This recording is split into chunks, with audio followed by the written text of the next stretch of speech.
Hi everyone, Rachel Lutowski and Sam Rasul here with you for your daily coffee break, tidbit number 5 in our 5-part adaptability bootcamp series, designed to help you really think about the importance of changing your responses and your mindset during these challenging times. So we originally shared a larger, longer video that talked about the acronym CREAM. So I hope you get a chance to take a look at that, and then we hope that you have the opportunity to watch these shorter snippets that are really designed for quick viewing during your morning coffee break. So we're going to go ahead and get started. Today we're talking about our 5th item, movement. And I've got Sam here with me today, and we're going to really dive into what's important in relation to movement. So let me start out by having Sam review some important pieces, and then we'll dive right into that topic. Sam? Thanks, Rachel. Putting some cream in our daily coffee, some pro tips for us moving forward. So we're talking about adaptability. IQ, of course, our intelligence. EQ is our understanding of ourselves and our environment. But AQ, our adaptability quotient, is how we bring it all together to thrive in these difficult environments. For me, it's about thinking like this is a silver lining in the current crisis. Mm-hmm.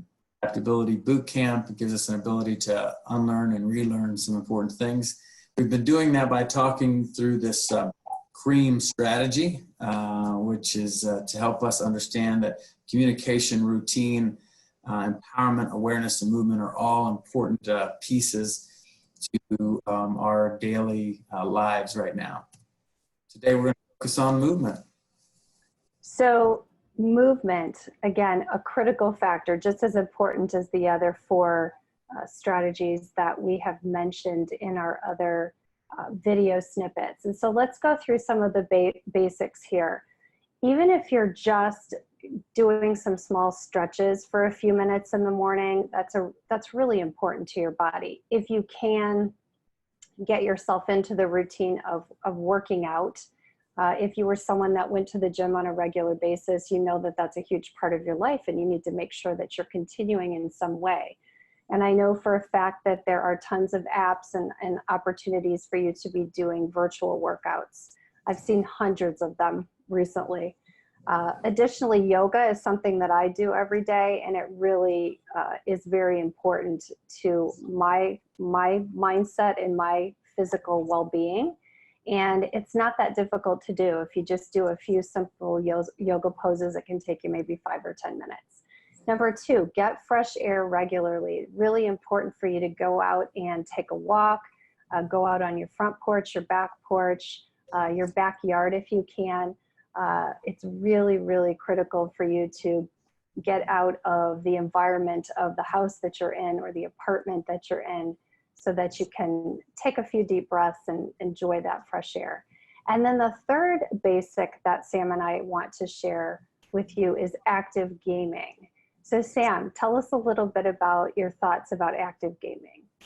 Yeah, it's something that while my family and I are not big gamers, when the recent crisis hit, I thought, oh man, maybe I should think about, because we all love sports, what to do for gaming. So I went out and bought a Wii, and we have the active games that we use the Wii. And so whether it's boxing or some other things, it certainly gets my heart rate up. Not all gaming is created equal, but this is a great fun way to integrate a little bit of activity into your daily routine. I think that's great that you guys went out and bought a Wii, and it is good to keep things different and unique. So having some variety of activities is really important, especially if you have kids, because they can get bored very easily. So yeah, go ahead. I wanted to add that this is great to for a number of different reasons. Of course, that deep breathing, getting that fresh air that you had mentioned earlier is important for our mental health, but also is great to boost our immunity in this difficult time. So true. And the other thing you and I have talked about quite frequently is brain chemistry and feeling in control of our thoughts and our brains. Can you share a little bit about your thoughts about that? Yeah, I mean, going through the acronym, it's really important to try to keep in control.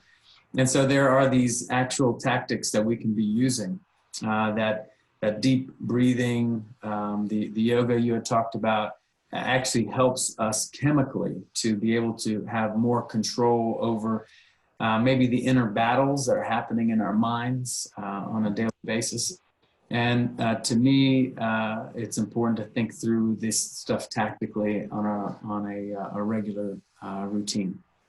And I know one thing that I use, because I do have a very busy mind, I do meditation every day. I'm not sure if you do, Sam, but I use an app called Headspace, and it's amazing. And it really does help when I start my day that way, to calm my mind and help me feel like I have more of a sense of control over my thoughts, particularly if I'm fearful or anxious. It can help to calm me down very quickly.